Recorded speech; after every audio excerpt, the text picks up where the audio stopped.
Bedlam is always everything in the Sooner State, usually huge in the Big 12, of course, in deciding a conference championship.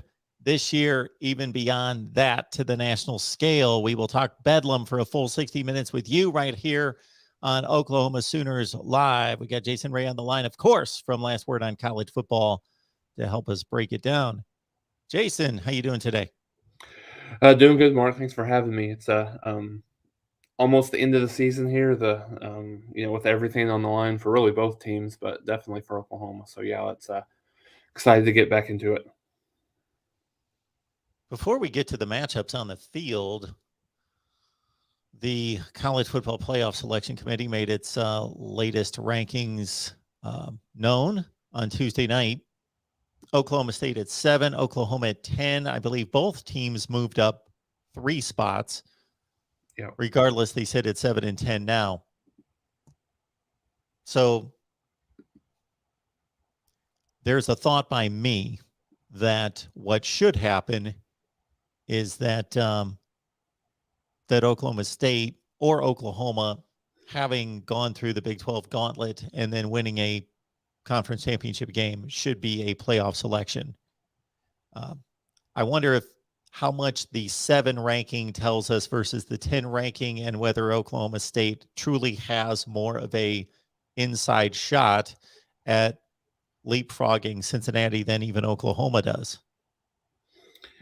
That's very interesting. I think, well, if that happens, it'll be a very good debate because I think for Oklahoma in the past it was really kind of a no-brainer, right? In some of those situations that they would, because of the name and because of the history and because of the success that Oklahoma has had, they would pretty much not necessarily be a shoe-in, but I think that that has a lot more weight than a team like Oklahoma State or a team like Baylor. So I think both teams, particularly Oklahoma State, is in a good situation. I think you don't have to have a whole lot happen other than, obviously, I think you need both teams would really need Georgia, obviously, to continue to win and beat Alabama just to eliminate 2 SEC teams from being in contention. But yeah, I think it's going to be interesting whether it be Oklahoma or whether it be Oklahoma State, if either of those teams happen to win the next 2 games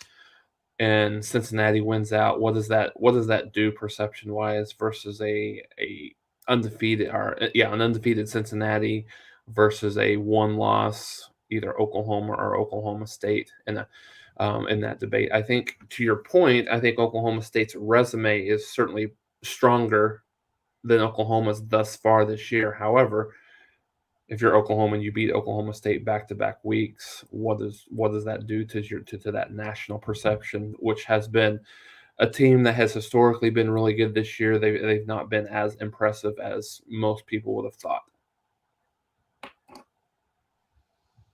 Yeah, so I don't know how the committee or anybody else would factor in beating the same team 2 consecutive weeks versus beating 2 different opponents, although we're in a conference situation where everybody's played everyone anyway. So Oklahoma State's proven that it can beat Baylor. But they would, of course, play both of them here in the next 2 weeks if they win the game against Oklahoma versus Oklahoma defeating the same team twice. You can shake that out a number of different ways in regards to that. I don't know if the committee's sending any kind of message moving Cincinnati into the top 4. And of course, they've got to play a Houston team in the conference championship game that so difficult to rank and rate and evaluate. Group of 5 teams are a quality team, certainly. To what degree? I don't know. Houston lost to Texas Tech in week 1 pretty decidedly and blew a 3-score lead. And since then, they've beaten a lot of marginal teams. So that's what Cincinnati's riding on, and that's what the committee is valuing right now.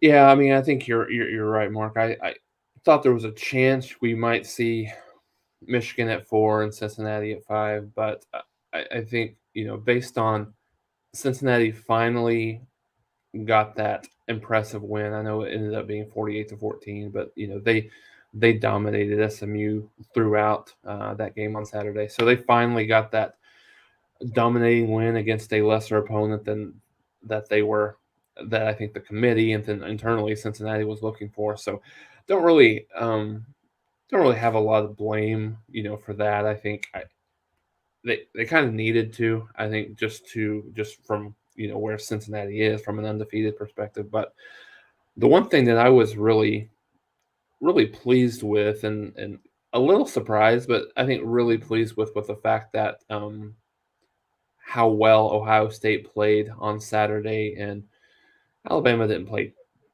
horribly, but not extremely impressive against Arkansas, and so Ohio State moved up ahead of them, which I think that was obviously needed based on the performance on the field, and minus that slightly less than impressive performance against Nebraska, Ohio State has been really, really solid over the last 6-7 weeks. So yeah, I think that was interesting. One of the things that caught my eye from that perspective as well. And like I said, you've got, if you're, back to our previous conversation about Oklahoma and Oklahoma State, you've got a few teams that are in the mix ahead of you. You've got Notre Dame, which is really, I guess there is a path, but with they'll need some chaos. I think either whoever the winner is of the Big 12 certainly jumps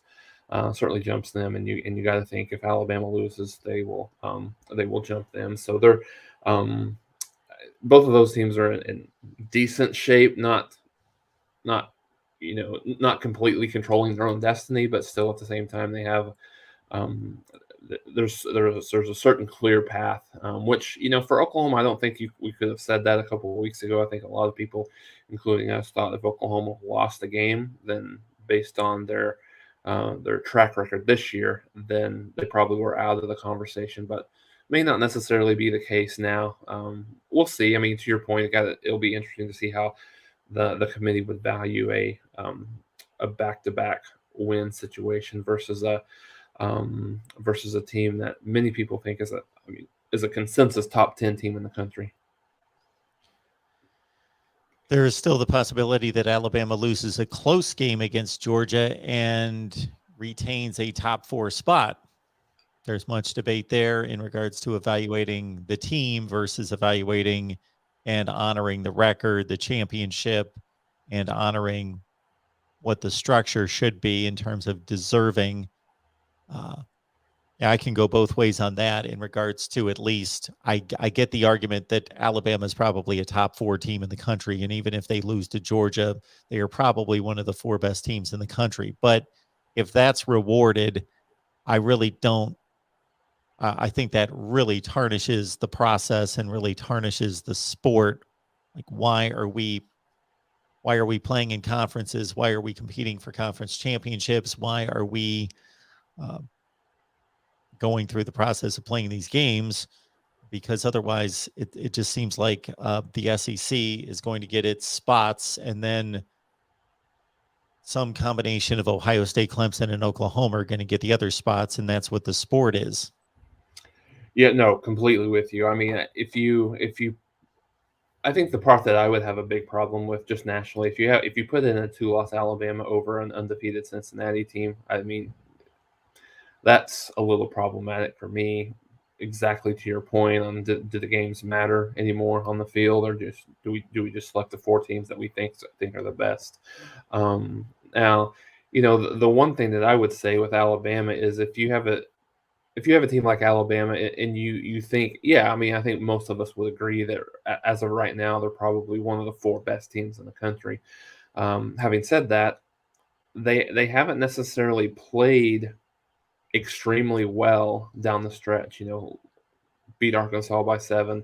And then they've struggled in a few other games here. As well, and they haven't been as dominant. So if you had a team that's a 2-loss team that have been extremely dominant, I could see the scenario, but I would have a big problem with over Cincinnati. And then I don't know. To me, maybe I look at things differently. Conference championships matter to me. So finishing second and being rewarded to me is just a bad overall sign, I think, for and not just against Alabama, any teams that don't even make their conference championship or lose a conference championship game. To me, being rewarded for that is not great for the sport. Yeah, this is not the NFL where everyone's playing a like schedule. So if a particular division is extremely strong, then reward the teams that finished with better records in that division with wild card status. And that's the way the process is set up in the NFL. And it makes total sense. In college football, we can speculate all we want, and we're probably correct much of the time in terms of who we think is the best. Yeah. But there aren't the games on the field to substantiate it. There's not the competition on the field and the schedule to substantiate it. So if you're not representing the various conferences, then the sport is just loses credibility. Yeah, without a doubt. I couldn't agree with you more. I think that's why there's such a big proponent for this expansion of the college football playoff, whether it be 8 or 12. It looks like a lot of people are pretty solid on the 12, but and I think that's if this situation comes to a head this year, you have an undefeated Cincinnati versus a 2-loss Alabama versus maybe a 1-loss Oklahoma or Oklahoma State, in a battle for 2 spots with 3 teams that may very well be deserving. I think that will even further the conversation and the noise for an expanded playoffs, which we've talked about this a lot, Mark. We'll get. I mean, it just depends on, I think, when. I mean, I know that conference realignment might have slowed it down a little bit, but maybe there's some momentum that's picking up over the last month or so. But yeah, I think it's something that we see every single year. I mean, heck, you look at college basketball. There's still teams with a 68 team tournament. There's still teams that validly sometimes get left out. So, and when you go from 68 to 4, I mean, it's certainly something that will be needed, and I think it'll be great for the sport just in general. So while the college football playoff selection process and the way that plays out and the way the committee is judging these teams is up for speculation, the Big 12 championship is nuts and bolts objective. That's a good thing. So Oklahoma needs to beat Oklahoma State to reach the Big 12 championship game. If Oklahoma State wins and Baylor defeats Texas Tech, then it's an Oklahoma State Baylor Big 12 championship game. Got Jason Ray on the line, as we always do, from Last Word on College Football. He is the reason why this has continued for 30 consecutive weeks. We ask that you leave your comments and questions here in the live chat. All right, so if I knew nothing about these 2 programs and I just watched this college football season and I didn't have a preconceived notion of how good they were, I would think that Oklahoma State's the better team. No, that's absolutely fair, and I think that was one of the things that was on the broadcast. Watching Oklahoma State play Texas Tech was, Spencer Tillman and Tim Brandy were on the call, and they were kind of debating that exact question that you had mentioned, and they had made the comment that they felt like Oklahoma State was the better team, and even Brando even said that he didn't think it was particularly close, and so. It's interesting. A couple of weeks ago, I mentioned that I think Oklahoma State is the team that Oklahoma thought that they would be coming into the season. For those of us that are watching this and haven't really watched a whole lot of Oklahoma State football, they probably have the best defense in the country, not named Georgia. They're 3rd overall in total defense. They're littered in the top 10 of any defensive category that you want to look at. So defensively is where they hang their hat on. Offensively, they cater to their defense. They run clock, they run the football. They are predicated on a quarterback this year, which necessarily hasn't been the case over the last couple of years, but this year, particularly the last 5 or 6 games, and the quarterback in Spencer Sanders that has become very good at protecting the ball and is a big time game manager. So I think when you look at that team, they've played well, really picking up over the last 4 or 5 weeks of the season. A really dominant 23-0 shutout victory over Texas Tech. They've like I said, they've just increasingly got better and better, particularly on the defensive side of the ball throughout the end of the year. So I think those that traditionally look at Oklahoma State as a really strong offensive team, but struggle on the defensive side over the last couple of years. They have gotten better. Last year was probably their best defensive team that they've had in quite some time, and I think they're quite a bit better this year at all layers of the defense. Excellent tackling team. They lead the country in about, I think, around almost 4 sacks per game. Their only real weakness, I think, and I don't know that this is necessarily a weakness, but they're in the 80s and 90s in terms of red zone defense. So I think that's something that Oklahoma can, potentially take advantage of. But I think, Mark, the question is here, I think from Oklahoma's perspective, they struggle on the offensive side of the ball for 2 weeks in a row. Caleb Williams has less than 50% completion percentage over the last 2 weeks. Does Oklahoma, and it's wild to say this in this year, how Oklahoma has been offensively under Lincoln Riley. But the question is, does Oklahoma have enough offense? Can they produce enough offense to be able to win this game? I think that's the question, and that's going to be the real ultimately, Mark, the deciding factor, because I think Oklahoma's defense has been up and down, but they played really well last week against Iowa State. They're healthy for the first time all year, and I think Oklahoma can play well enough defensively to win the game. But like I said, I think the biggest question is, can Oklahoma score enough points to win? As a number of other games turned into routes last Saturday night, I gravitated toward Oklahoma State and Texas Tech. The Texas Tech freshman quarterback, his name escapes me right this second, but that was his second start, and he looked lost. He looked awful, but I don't want to criticize too heavily here, because I'll credit the Oklahoma State defense for much of that, because the previous week he threw for over 300 yards and 3 touchdowns, and Texas Tech rang up over 550 yards of total offense against an Iowa State defense that has quite a bit of respect. So that Oklahoma State defense and that performance that they put on in Lubbock is even more impressive. Now, that said, I also watched most of the Oklahoma-Iowa State game. That was a tussle to the end. I think it's fair to say that Oklahoma was the better team from start to finish, but because of some mistakes and because of the veteran nature of the Iowa State team and their ability to make plays and take advantage of some opportunities late, they played themselves right into an opportunity in the red zone to tie the game or possibly win it with a 2-point conversion. How would you evaluate Oklahoma's defensive performance against Iowa State? Because aside from some spurts in the fourth quarter, I thought they played a really good defensive game. No, I did too, Mark, and I think it was probably their most complete defensive performance of the year. They played with passion. They tackled well on the open field.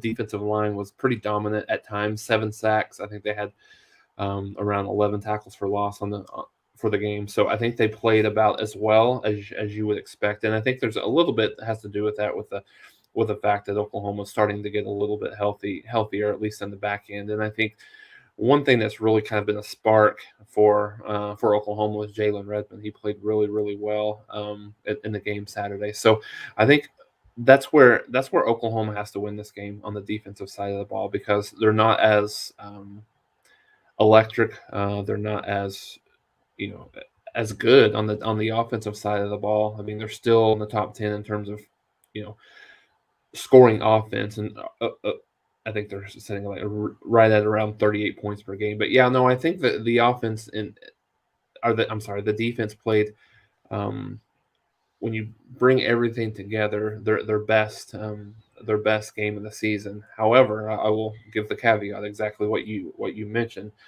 In the fourth quarter, they struggled a little bit, kind of getting off the field, and was kind of the beneficiary of that turnover late. I think the one thing that was I think most Oklahoma fans probably watching it along with me were wondering why on earth were they continuing to single cover Charlie Kolar when he was just really just kind of eating them alive. And I think the one thing that and maybe you hear some things out from the way that coaches handle the 2 minute drive, the last minute kind of situations. I think the one thing that Grinch did a lot of during the game was apply pressure.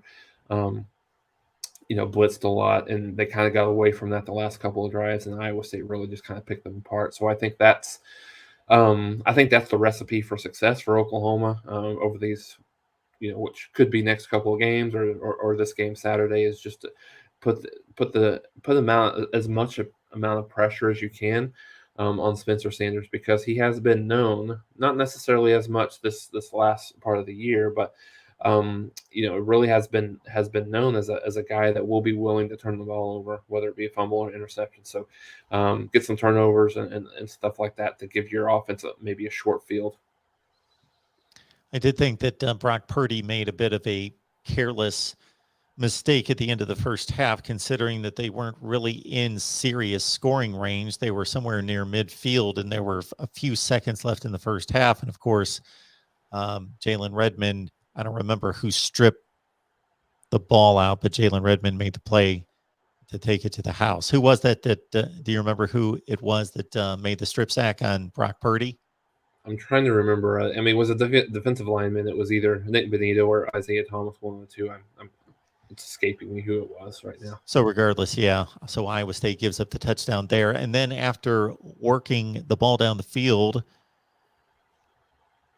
and getting into the red zone to try to tie the game, I thought they took some odd low percentage shots at the end zone into the corners on one-on-one matchups that seemed to be kind of useless. But regardless, Oklahoma survives. They beat Iowa State. They set themselves up for another shot at the Big 12 championship. Talking Oklahoma football with all of you. We will get to your comments and questions, because as soon as I run through these with Jason, I certainly have another angle to this rivalry to touch on. But we'll start with got Jay on the line. And we touched on this to a certain extent. So if you're just joining us now, which many of you are, please check out the first few minutes of the show. Once we get done here, the video will post in about 15 minutes. But just looking at whether the committee would move Oklahoma over Baylor next week if Oklahoma beats Oklahoma State.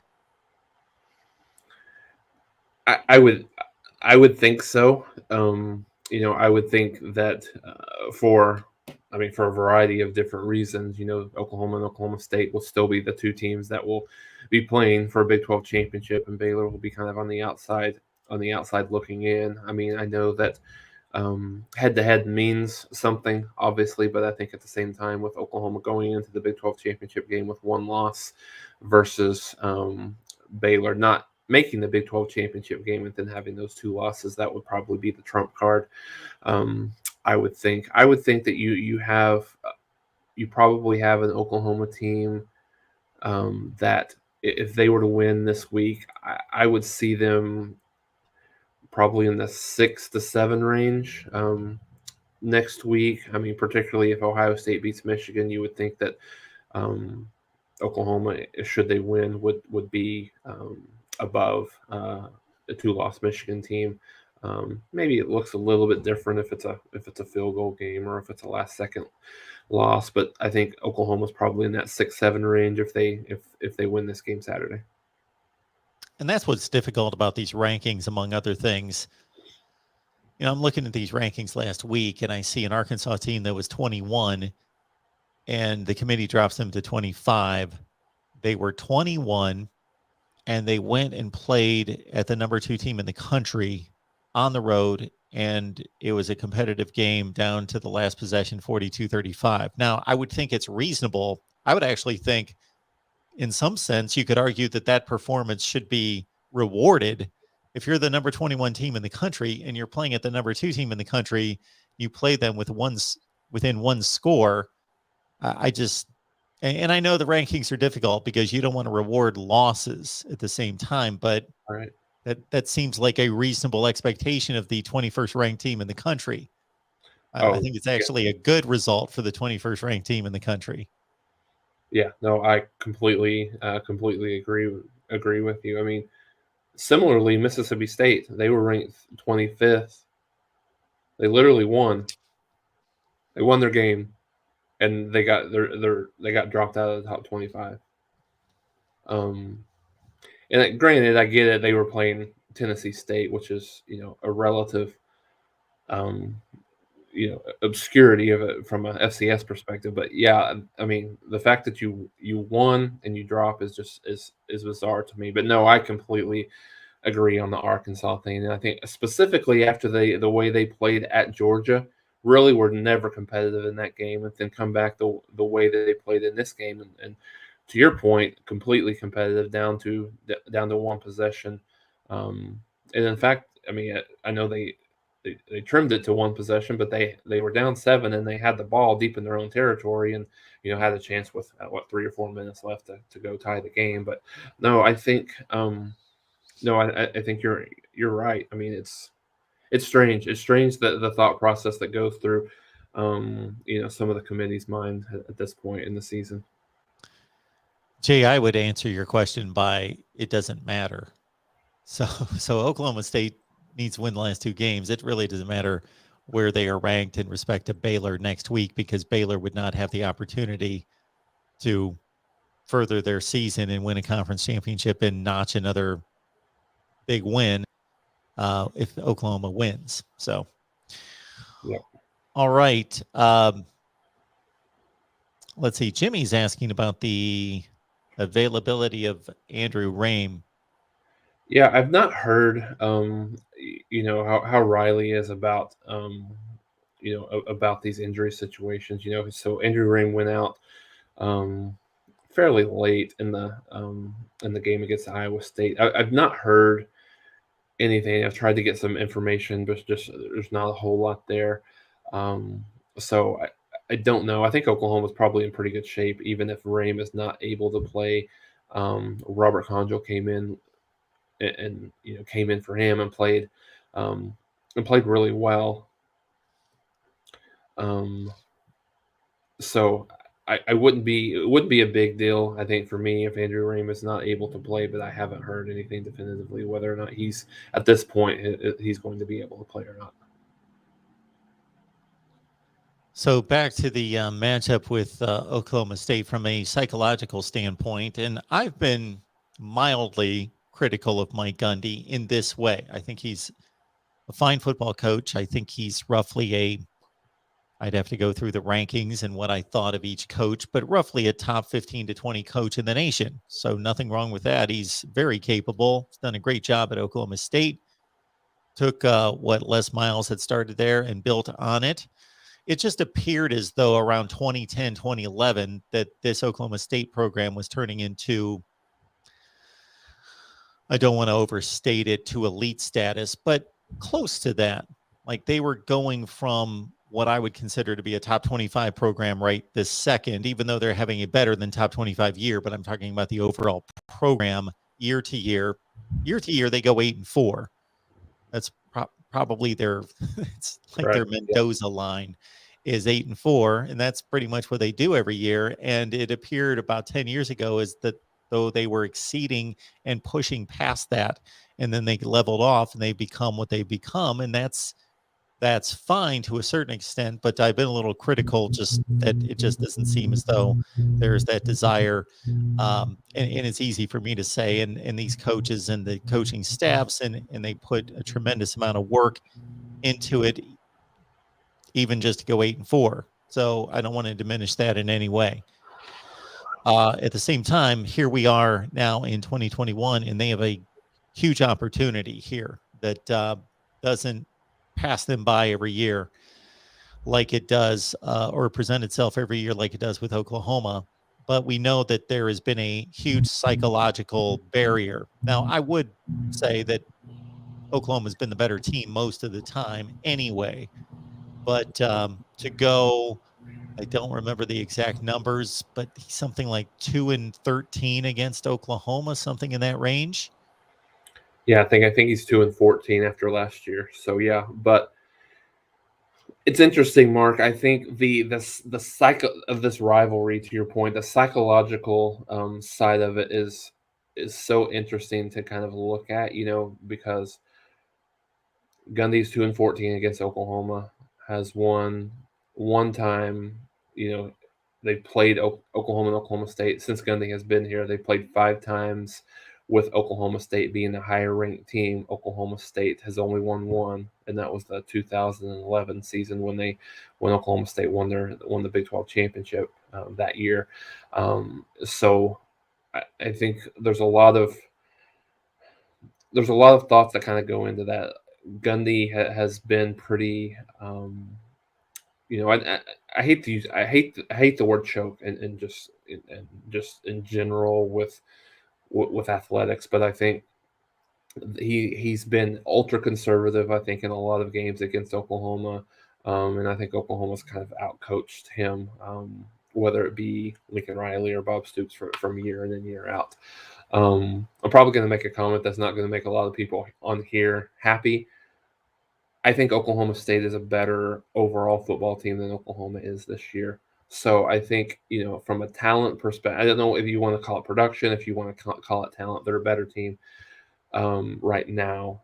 But do they have can they go do it when they need to, right? Because this has been to your point, Mark, Oklahoma State has been kind of a perennial over the last 10 years, a perennial 8-4 team.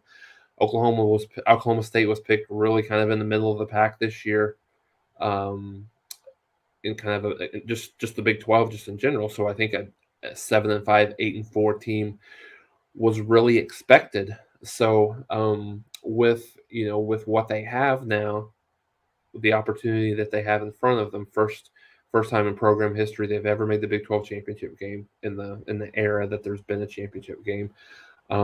They're they have everything in front of them to potentially make the playoffs should they be able to beat Oklahoma this week and then Baylor next week if it happens. So um, it's just so intriguing. I think it's the most intriguing, kind of from a intangible, from a psychological perspective of this rivalry overall. I think of this um, of this game this year. I think Oklahoma State probably knows they're better. I think, based on some of the comments in the media, Spencer Sanders kind of made a comment basically saying that he, when they win, when Oklahoma State wins, a lot of Oklahoma people will bring up history and things like that. There was another defensive player earlier in the week that talked about they feel like they're going to go in and kick Oklahoma's, what. So I think there's a lot of confidence now when it comes down to it. If they're in a close game or they're down a little bit in the second half, what does that do to them psychologically? Does it say, oh, here we go again, type of situation? This game, and you may remember this, Mark. I know you don't obviously follow the rivalry as close. This has the makings of the 2013 game. Oklahoma State was ranked number 6 going into the game. Oklahoma was 17. Oklahoma had lost a handful. They lost to Texas early in the year. They lost to and then they lost to Baylor. Um, Oklahoma State was a one-loss team. Oklahoma, like I said, they were 6. Um, they were ready to win the conference. They were a better team that year. Oklahoma was struggling. It was Trevor Knight, and then it was Blake Bell, and then Oklahoma even didn't even start either of those kids. Kendall Thompson, interestingly enough, was the starter in that game. Oklahoma played 3 quarterbacks, and I think the thing that was very interesting that I relate maybe a little bit more to this year's team is Oklahoma was not strong on, it was not one of their better offensive teams. And they found a way to score unconventionally. They scored on a fake field goal for a touchdown. They scored on a punt return for a touchdown, and they ended up winning the game 33-24. And that was the year that Oklahoma beat Alabama in the Sugar Bowl, the infamous Trevor Knight game. So you take a lot away from that game. If nothing else, Oklahoma State came in as the prohibitive favorite. Oklahoma was not as good offensively, but Oklahoma found a way to get some points on the board, found a way to win, found a way to be competitive in that game, and I think found a way to score unconventionally, which is something that Oklahoma might have to get into a situation of. So, I think your comments about Gundy is, I think it's something that has to eat at him. I mean, I would assume he grew up with this rivalry. His brother coaches at Oklahoma, has been in Oklahoma forever as well. Almost the same amount of time that Gundy has been at Oklahoma State. So I know this is something that probably has to eat at him, and realizes I got to get this. I've got to get this win, and maybe this year's is a better time, or as good of a time as any, given where they're at and where Oklahoma's at right now. Yeah, I was listening to your soliloquy there. Very nice. And doing a little math at the same time. So since that 2011 season in which Oklahoma State won the Big 12 and beat Stanford in the Fiesta Bowl, if I remember correctly, they're 78-37. Nothing wrong with that, depending on who you are. But for them, 78-37, it's almost exactly what 8-4 is, 67% winning percentage. All right, Jimmy. Yeah, no, Go ahead, Jason. I think you froze up there. That's no, I was going to say I hesitated. No, you're fine. No, we were spot on.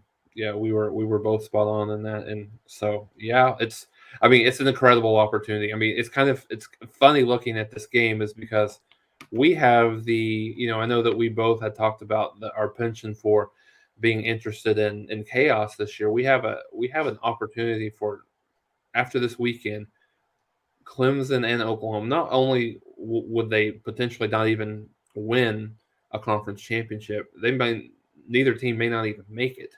I mean, Clemson's path is much tougher than Oklahoma's, but still, I think that's interesting to think about. And then for a team that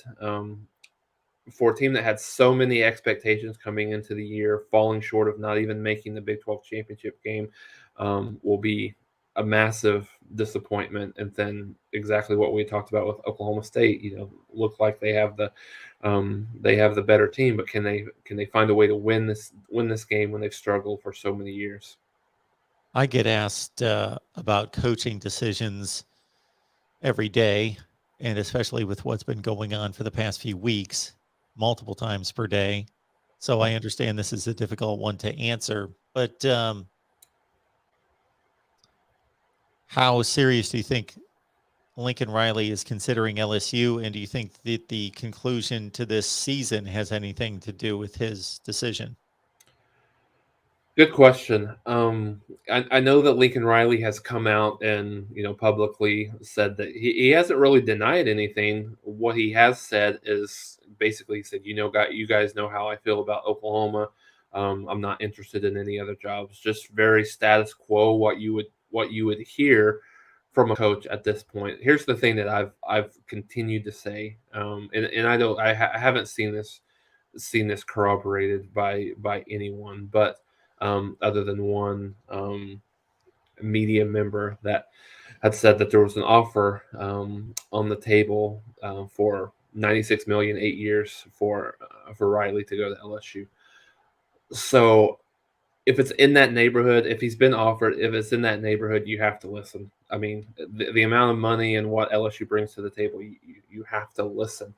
Not saying that he won't do it, not saying that he'll make that decision and that's what he's going to do, but I think he would be just kind of idiotic to listen, because right now I think, whether or not that offer is on the table, Mark, I think LSU will probably pay in the neighborhood of $9 to $10 million a year, and they'll probably make whoever it is, unless it's someone that's a little bit below the radar. If it's Riley or if it's a Jimbo Fisher or whoever it would be, I think they would pay that amount of money to make whoever it is the highest paid coach in the country. So I think he would be foolish to listen because Oklahoma's in this. I think he's right now at around 7.3,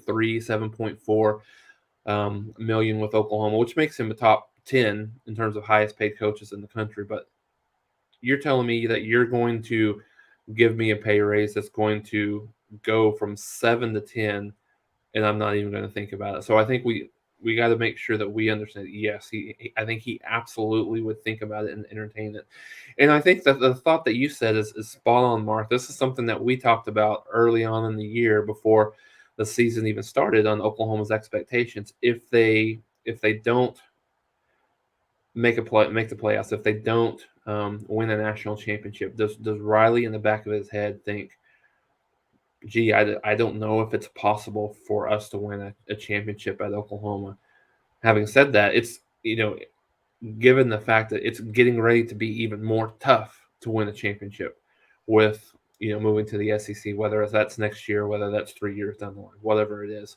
So at the end of the day, I don't necessarily think he'll do it, but I do think it's a higher percentage than most people want to believe right now. Yeah, the dynamics for participating in the playoffs and advancing to have a shot at a championship could change pretty dramatically, especially for a team like Oklahoma that's going to be competing in the SEC, where with a 12-team playoff, let's say, a conference championship is not going to be required. It's going to be based on the first version that was released to the public that we saw that they were considering. The conference championship would be the path, the easiest path and the least resistance because of the bye to get to the championship game and win it all. But if you play in the SEC, third or fourth place is going to be good enough to at least advance to the playoffs going forward. So it's kind of interesting because on one hand, it seems easier to make and win a college football national championship, or will be in the future with a 12-team playoff, but obviously only one team wins the thing regardless of who. But in terms of the opportunity is going to be opened to more teams. Yeah, no, and there's some comments on here. I mean, and I think we talked about this a couple of weeks, Mark, in terms of what's the better job, LSU or Oklahoma, and that's very debatable. I think there's some aspects of LSU that would maybe be a little bit more enticing, and then there's certainly some aspects of Oklahoma that would be more enticing. Right now, I think Oklahoma has an easier path to the playoffs, being in the Big 12 than they are in the SEC. But in the future, certainly that's going to be more of an even playing field. I think LSU would probably do more to win. I'm not saying cheat. I'm just saying they would do everything in their power to win. And Oklahoma has had some issues from a compliance perspective. They're a lot stricter than more strict than maybe some of the other teams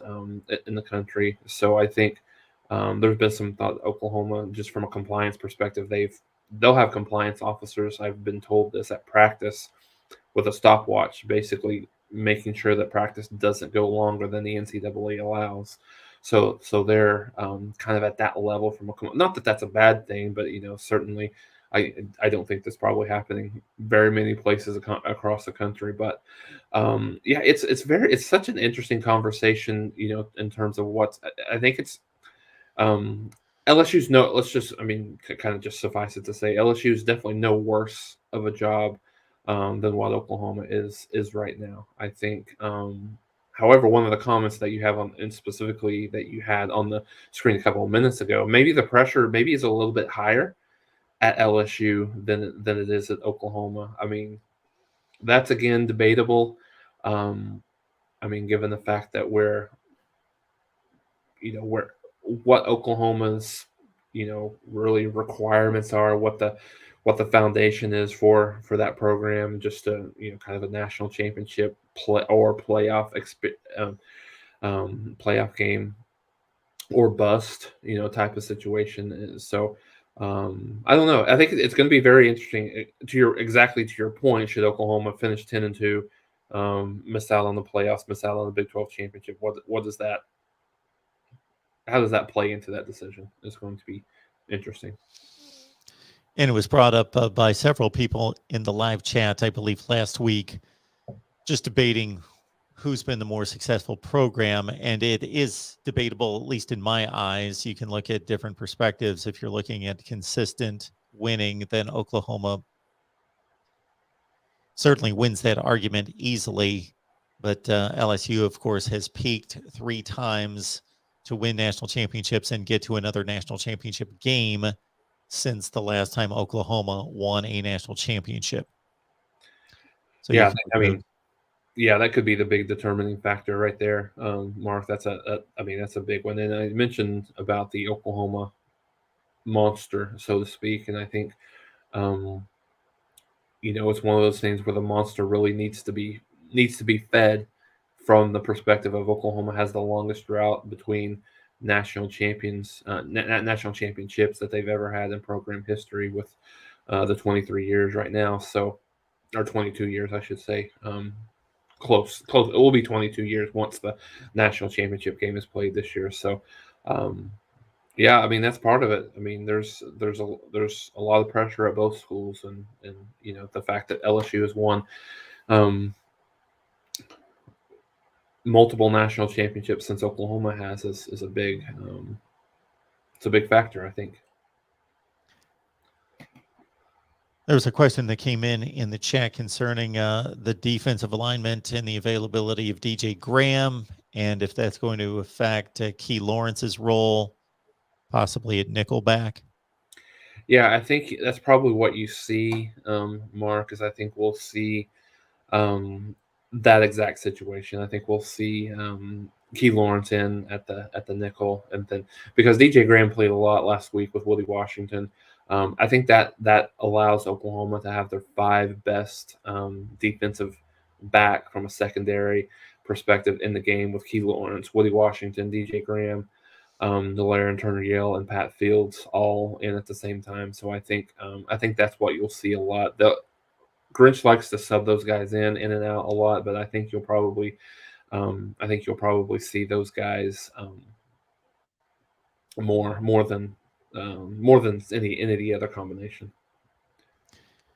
We are here, folks, every Wednesday talking Oklahoma football, 11:30 a.m. Central Time. Jason Ray, Last Word on College Football. Please join his work over there. Check it out, Last Word on College Football with Jason Ray. And again, we're talking Oklahoma football here every Wednesday. We've done it for 30 consecutive weeks. So we would ask that you would not only make this a stop for your internet journey each and every Wednesday, but also bring some folks with you as well. Of course, we hope to be talking a Big 12 championship game berth this time next week and on to National Signing Day, mid-December, December 15th, on into possibly a playoff discussion or certainly a bowl game from there and on into the off season. Yeah,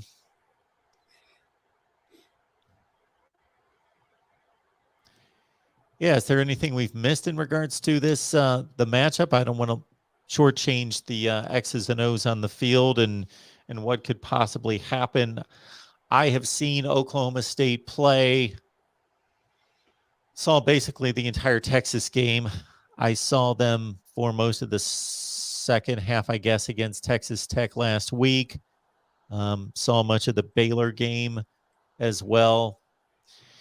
And again, for being a program led by a head coach that's known for producing passing offense, quarterback development, wide receiver play that they did for a number of years in producing NFL first-round type talents at wide receiver.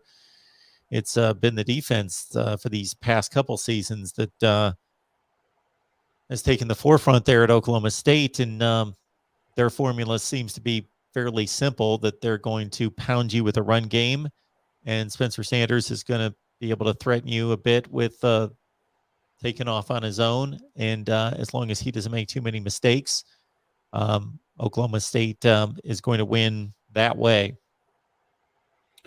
You're right, Mark, and this is why when you initially talked to me, asked the question kind of from an X's and O's perspective. That's why I kind of mentioned the defense, in totality.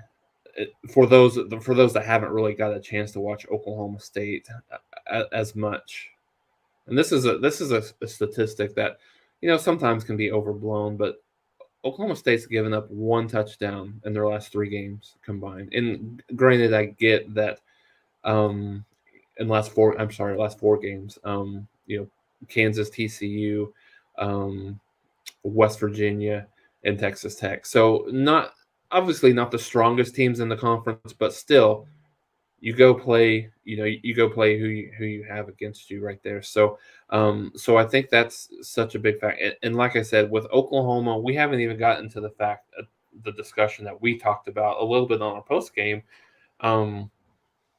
with Rattler and the Caleb Williams situation, just in terms of Caleb Williams struggling over the last couple of weeks. Has he hit the freshman wall? Is it a situation where the defense is just much better in terms of the last 2 teams that they played versus some of the teams that he was facing when he got inserted into the starting lineup? Not seeing the field as well. Does a guy like Rattler give Oklahoma a better chance to win?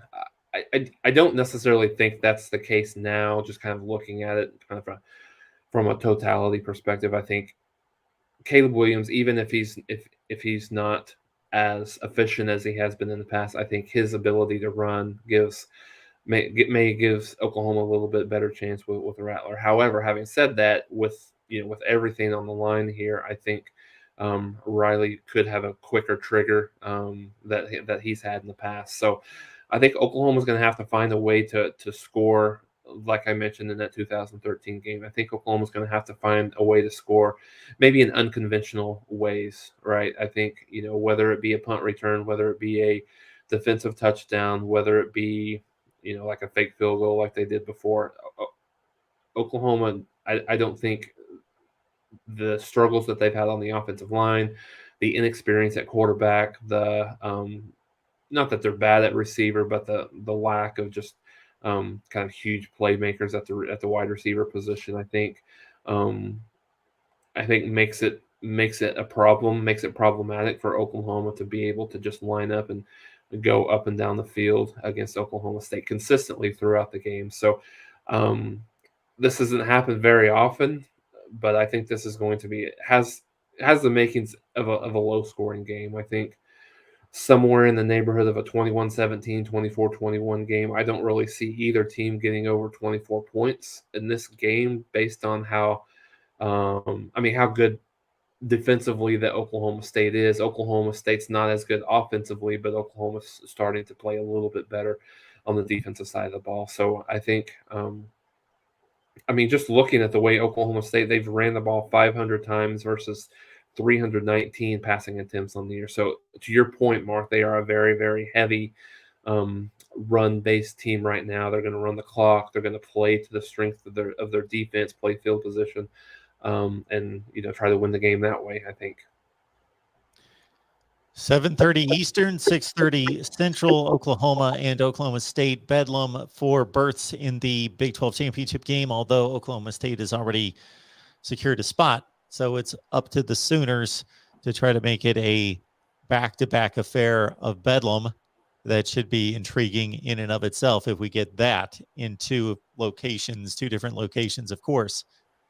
Jason Ray, last word on college football. Please check out his work, as this is the week that's unlike any other week in college football. It's rivalry week, and bedlam should be at the forefront of all of that. Jason, we appreciate you stopping by and being here as the anchor for what we do here at the Voice of College Football Oklahoma. And enjoy the game. And Jason will have post game after the Sooners and the Cowboys get together, and that will be huge and a must conversation for all of you, regardless win or lose. All right, sir. All right. Thank you so much. Thanks, Mark. I appreciate it.